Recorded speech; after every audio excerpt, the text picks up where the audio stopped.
Is meth vegan? Because this wonderful couple is filled to the brim. They look like they are dying. This woman aged so much in 5 years, she looks 15 years older than first videos. Wow. Only a beta male could live with her. Look how sick they both look. The man looks sick, like he needs some meat. Then sometimes you just get the WTF comments. Malnutrition isn't ethical, lol. Vegans kill babies. How is that ethical? Sometimes I wonder if this is how people wrote their papers in grade school. You read something like this and I can already see the red letters on the corner. What does this mean with like 3 question marks? Malnutrition isn't ethical. What does this mean? The practice of malnutrition to one's own body isn't ethical? Encouraging malnutrition isn't ethical? Are you saying we encourage malnutrition? Evidence. Malnutrition and ethical aren't linked in any obvious way to us, so please clarify. Yeah, and then vegans kill babies? What? What? Kill babies? Do you know who definitely kills babies? Meat eaters. Given that chickens are 6 weeks old when slaughtered, and pigs are 6 months old when slaughtered, they are babies, and they are being killed, and you are funding it. And another category of comment that we get is like the really, really emotionally charged comments. How dare you continually to compare our precious children? The grammar. How dare you continually compare our precious children to animals? We eat meat because we have to, and so will you. 6 years. 6 years vegan? 7 years? Yeah, six for sure. I think it was People have January been 16th. saying that since we went vegan. We need animals for No, something. you'll eat meat again someday. You'll see. Now we think this commenter might be upset with like how we replace the victim in various scenarios to show how anti-vegan argumentation is inconsistent. So we might have used children in comparison to animals, but we don't compare children to animals. Children are animals. Humans are animals. We're not plants, we're not fungi, we're not bacteria. According to the classification of kingdoms, humans are animals. Full stop. And we cannot control how you feel about this. It just is. We eat meat because we have to. Citation needed. Please provide evidence. Again. People who fail to provide evidence and facts, proper argumentation and information that backs up their claims don't seem to realize that they are part of this great problem that we've had throughout our history, where these baseless blanket statements are just thrown out there and carried down generationally without much consideration. It is only recently that we've begun trying to heal from many of these former ignorant belief systems, and there is still such a long way to go. It's strange that you would insist that the word vegan would be used to denote an ethical system rather than a diet when the word is clearly derived from vegetable. We're not insisting veganism is an ethical lifestyle. It is an ethical lifestyle, per the definition by the Vegan Society, both the OG definition, the doctrine that man should live without exploiting animals, and the current definition. Yeah, if you think veganism is a diet, you're wrong. That's simply factual. We understand why someone might conflate the two ideas, seeing that one's ethical lifestyle will inform one's diet, but if veganism were a diet, why would vegans not wear leather or support zoos or not purchase down pillows? We will also get a fair share of comments trying to help us in our approach to activism. Trying or to try is a step toward what the goal is. To deflate that as a step is just nonsensical. Very cult-like indeed. The key is support, not deflating a step toward it. Even if your eagle eyes only see imperfection or not fully vegan equals not vegan. I see your judgment is extremely sharp because of your passion for the animal suffering, but you're legit discouraging people from eating less animals because they haven't converted yet. Bah, all these run-on sentences. Good night. So let's talk about trying in terms of trying to be vegan. First, let's recall that veganism is something that happens in your heart, or more specifically, it's a shift in your thinking. And your actions are what support that. And so what does trying look like? Is it going to the grocery store and you're reaching for the oat milk, but then deciding to grab the cow's milk instead, walking all the way to the checkout counter and paying for it? Or going to a party and seeing that they have a cake that was made with eggs and dairy in it and just deciding to eat it. Is that trying? Giving in to cravings? Now, if I said today, I'm going to try to literally go to the moon, granted, in that case, there would be many steps in trying to achieve that goal. But if I said, on this trip to the grocery store, I'm going to try to not purchase animal products, way fewer steps involved. What we are looking for is resolve, not excuses, and definitely not enablement. And as for not full vegan equals not vegan, well, that is just true. Again, let's replace the victim. If someone says they're against child abuse, and that's why they only hit their child once a week, or when they get really, really angry, are they actually against child abuse? Definitions have purposes. Usually that is to define what it is that we're talking about. So if we relax the definition of veganism to mean someone who only eats eggs once a year, why not make it twice a year? Why not also include dairy twice a year? Why not include fish? We understand reducing animal exploitation is better than not, but there is already a word for someone who eats only a little bit of dairy and eggs. That would be a vegetarian. Or someone who sometimes eats animal products and sometimes doesn't. There's a word for that. It's flexitarian. Or someone who eats any amount of animal product that's just a meat eater. And as for you're legit discouraging people from eating less animals because they haven't converted yet, that's yet again, another data-less, evidence-less, baseless assertion. How do you know we're being discouraging? Where is your survey? When people try to correct our activism or any vegan's activism, they are assuming that they know what is best and that everyone else receives and interprets and integrates information the same way that they do. That's a bit self-centered, no? Why not start a channel then? Make a video. Get your message out there. You do your vegan activism your way. The fact is, we need everybody. So this is one that we've gotten several times, and let's say that it's not necessarily a hate comment, but we've received it so many times that we actually made a video about it. I love your vids and kudos for your great work, but please give us a short spoiler alarm before you show horrible scenes, so sensitive people like me have the chance to skip that because I can't handle something like this. It traumatizes me every time. Thank you. We are a vegan activist channel.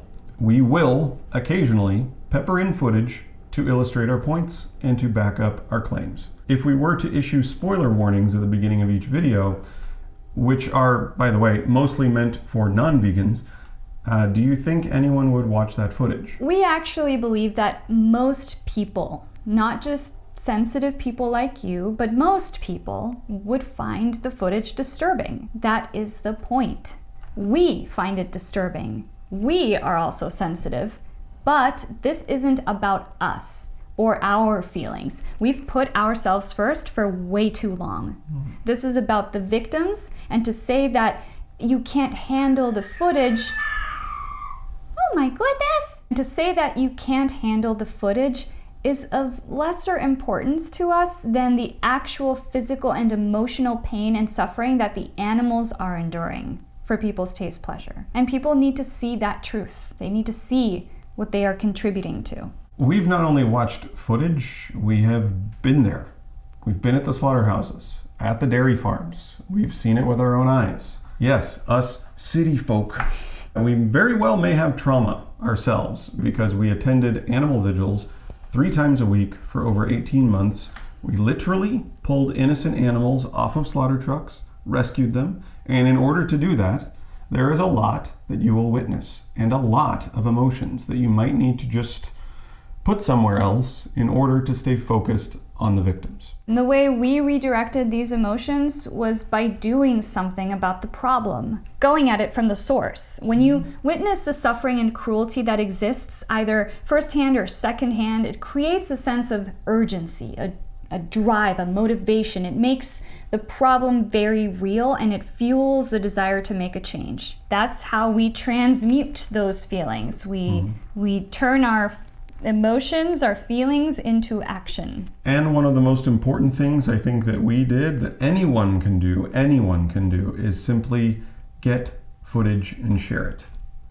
Get the footage of the slaughter truck. Get the footage from the dairy farm. Get the footage from outside the slaughterhouse where the animals are going in. I mean, get the footage. One of the most powerful tools is showing people the footage of just what goes on.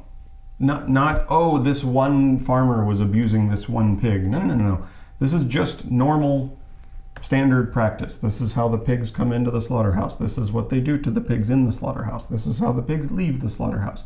What it takes to put their flesh on your dinner table. Dominion, documentaries like Earthlings, like Land of Hope and Glory. Earthling Ed made that one. Milk, Make Your Own Mind Up by Joey Carbstrong. These are just compilations of footage from inside of factory farms, slaughterhouses, meat rendering facilities, etc., etc., etc.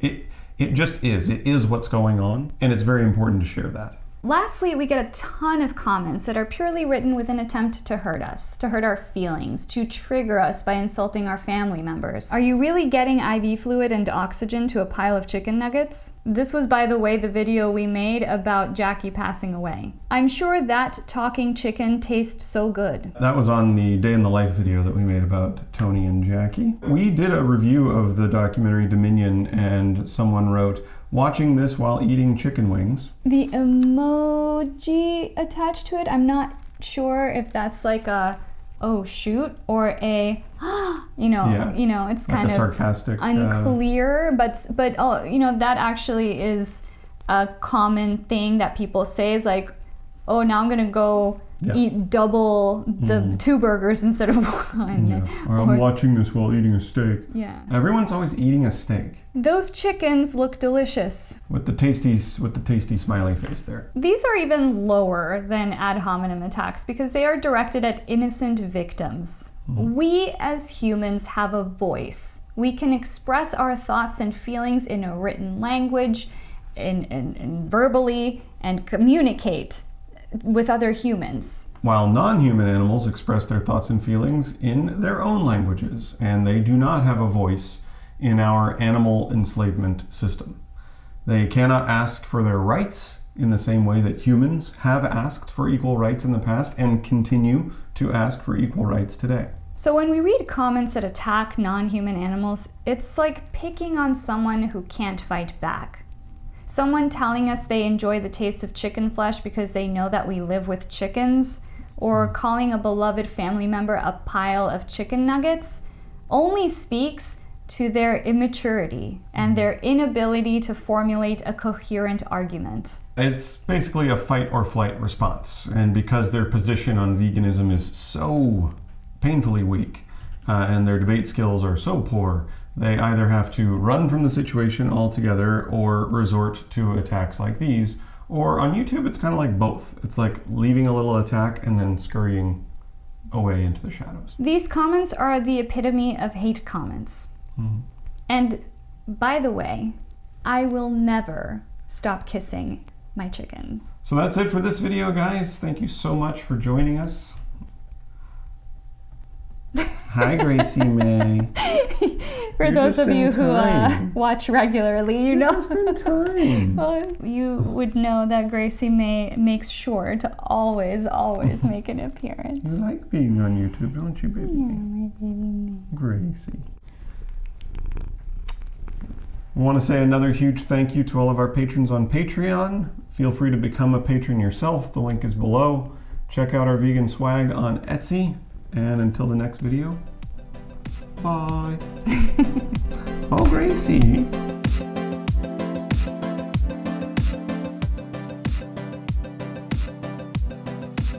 I kiss you all the times, every day. It's so weird that bothers people. Be like, stop kissing your dog. Stop it. Stop kissing your cat. They call us snowflakes. Yeah. But the stuff that they're bothered by is so... It's bizarre that people are bothered by veganism. And, well, it's not bizarre. We know why. Yeah. It's because they feel guilty about their buying animal products and they don't want to change. People just don't want to feel alone in their poor decision making. So they would rather have other people join them in their in their Well, misery. they don't want to feel like they should change. Yeah. They don't like the moral like rationality rules, right? He just doesn't like the moral obligation of veganism. He'll decide to change at some point. It's so funny. People, these are like magical creatures. They're little dinosaurs. Literally. And they come in so many fun shapes and sizes and colors. They're so cool. They're so interesting. And if you guys knew what it's been like to live with chickens, my gosh, it's eye-opening. It's beautiful. It's fun. It's an adventure. And we're so grateful, Tony. Tony cares so much about we call him his kitten chickens because he takes care of them. He likes when they're around, and if anyone leaves the room, he calls. And, yeah, he definitely does treat Emmy and Aria and Gracie like chickens. Like he protects them, and he knows that they're female. Right, Tony? Yeah, he can tell. He can tell male humans apart from female humans. He behaves differently around men and women. Yeah, he dances around the women, and he picks little fights with the boys. Oh, what is this, Tony? What is? Holy moly. That's it. Bye. Bye.